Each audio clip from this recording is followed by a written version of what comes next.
বৈষম্যের বিরুদ্ধে রয়েছি। এই রায়কে আমরা স্টুডেন্টরা ঘৃণা ভরে প্রত্যাখ্যান করি। প্রায় 5.5 ঘন্টা শাহবাগে অবস্থান করে শিক্ষার্থীরা। বৈষম্যমূলক কোটা পদ্ধতি নিরসনে আদালতের অবস্থানে হতাশাও প্রকাশ করে আন্দোলনকারীরা। মহামান্য আদালত যাতে আমাদের কথাগুলো বিবেচনা করে।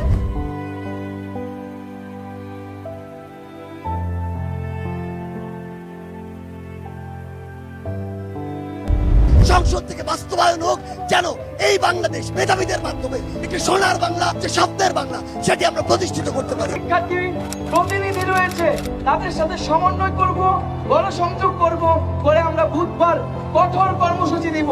শিক্ষার্থীরা বাংলা প্রটেক্ট কর্মসূচি অব্যাহত রাখবে। কোটা সংস্কার আন্দোলন সমন্বয় করছেন ঢাকা বিশ্ববিদ্যালয়ের এই শিক্ষার্থীরা। এই আন্দোলনটি যেন কোনোভাবেই বিতর্কিত না হয় সেটি তারা নিশ্চিত করতে চান। আমরা 2018 সালে কোটা সংস্কার আন্দোলন করেছিলাম। তখন মাননীয় প্রধানমন্ত্রী সংসদে বলেছিলেন বাংলাদেশের প্রথম ও দ্বিতীয় শ্রেণীর চাকরিতে কোনো কোটা থাকবে না, এবং তার সেই কথার ভিত্তিতে একটি বইপত্র জারির মাধ্যমে বাংলাদেশ থেকে প্রথম ও দ্বিতীয় শ্রেণীর সকল কোটা দূর করা হয়। কিন্তু 2024 সালের 5 জুন মহামান্য হাইকোর্ট সেই পরিপত্রটিকে অবৈধ ঘোষণা করে।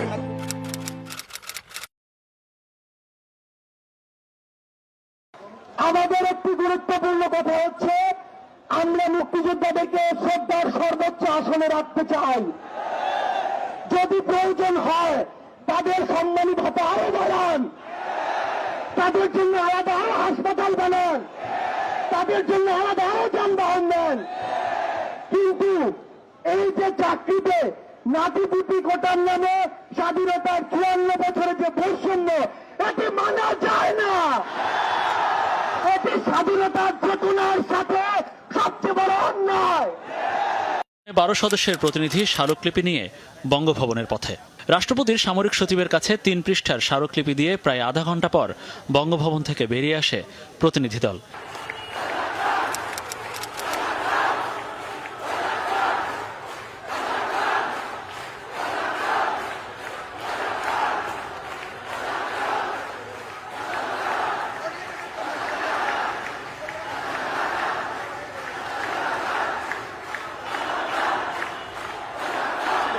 আমরা এখান থেকে সুশৃঙ্খল ভাবে বের হয়ে যাচ্ছিলাম।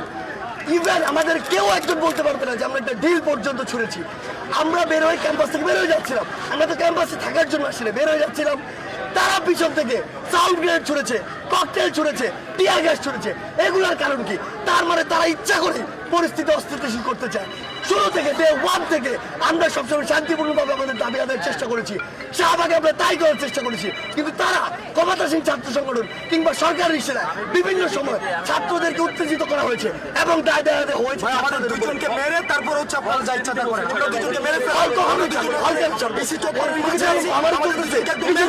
তারপর হল চাইতে বলছে এখন আমাদেরকে খাওয়ানোর জন্য। এই যুক্তি আমরা আমাদের রায় বের করতে হবে, আদারওয়াইজ আমরা হলে থাকবো, হল ছাড়বো না। বিজয় 71, মহসিন হল সহ বিভিন্ন হলে ছাত্রলীগের নেতারা বিশ্ববিদ্যালয় প্রশাসনের সহযোগিতায় আন্দোলনকারী শিক্ষার্থীদের উপর হামলা চালিয়েছে।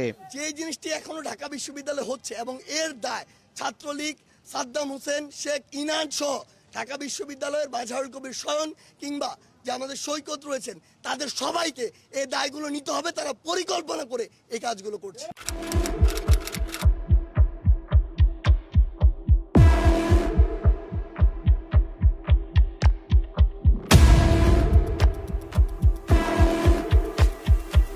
কোটা সংস্কার আন্দোলন ও তার প্রেক্ষিতে উদ্ভূত পরিস্থিতিতে অনেকে অপ্রত্যাশিতভাবে আহত এবং নিহত হয়েছে। তাছাড়া রাষ্ট্রীয় স্থাপনায় অগ্নিসংযোগ সহ নানা সহিংস ঘটনা ঘটেছে। আমরা এই সকল অনাকাঙ্ক্ষিত ঘটনার তীব্র নিন্দা জানাই এবং সুষ্ঠু তদন্ত সাপেক্ষে দ্রুত বিচারের দাবি জানাচ্ছি। আমাদের প্রধান দাবি ছিল কোটার যৌক্তিক সংস্কার, যা ইতিমধ্যে সরকার পূরণ করেছে। এখন শিক্ষার সুষ্ঠু পরিবেশ নিশ্চিত করার লক্ষ্যে দ্রুত শিক্ষা প্রতিষ্ঠান খুলে দেওয়ার জন্য সরকারের প্রতি জোর আহ্বান জানাই। সার্বিক স্বার্থে আমরা এই মুহূর্তে থেকে আমাদের কর্মসূচি প্রত্যাহার করছি। সরকারের পদত্যাগের এক দফা দাবিতে আগামীকাল থেকে অসহযোগ আন্দোলনের ডাক দিয়েছে বৈষম্য বিরোধী ছাত্র আন্দোলন। প্রিয় বন্ধুগণ, আজকে আমরা জানি জনগণের দাবি কি। আমরা সেই জনগণের দাবি আমাদের আর বলার প্রয়োজন নাই। সবাই জানে যে আমাদের এখন দফা একটি,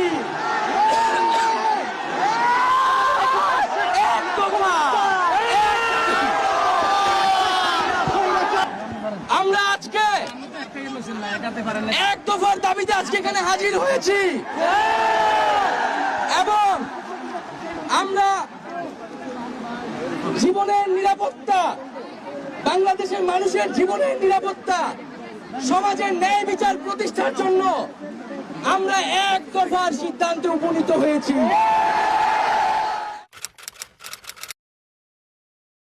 হয় সেনাবাহিনী পদত্যাগ করে পেছনের দরজা দিয়ে দেশ ছাড়লেন শেখ হাসিনা। বিক্ষোভের মুখে বাংলাদেশের কোনো প্রধানমন্ত্রী দেশ ছেড়ে পালানোর প্রথম নজির গড়েছেন শেখ হাসিনা।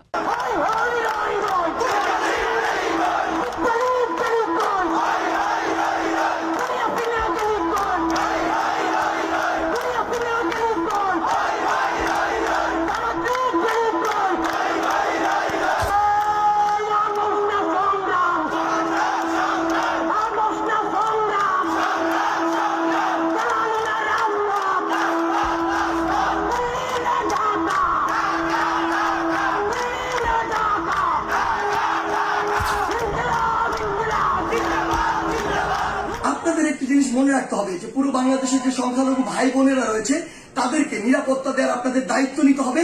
তাদেরকে যেন কেউ স্পর্শ না করতে পারে, এটি দিয়ে কোনো ইস্যু যেন তৈরি না করতে পারে। আরেকটি গুরুত্বপূর্ণ বিষয় আপনাদের মনে রাখতে হবে, সেটি হচ্ছে পুরো বাংলাদেশ এই যে সম্পদগুলো রয়েছে এগুলো কিন্তু আমাদের সম্পদ, জনগণের ট্যাক্সের টাকায় গড়া এই সম্পদগুলো, এগুলো যেন আমরা বিনষ্ট না করি, কোথাও যেন জ্বালাও পুরাও ভাঙচুরে এই বিষয়গুলো আমরা না চালাই। কারণ দিন শেষে আবার আমাদের ট্যাক্সের টাকায় এগুলো আবার পুনঃপ্রতিষ্ঠা করতে হবে।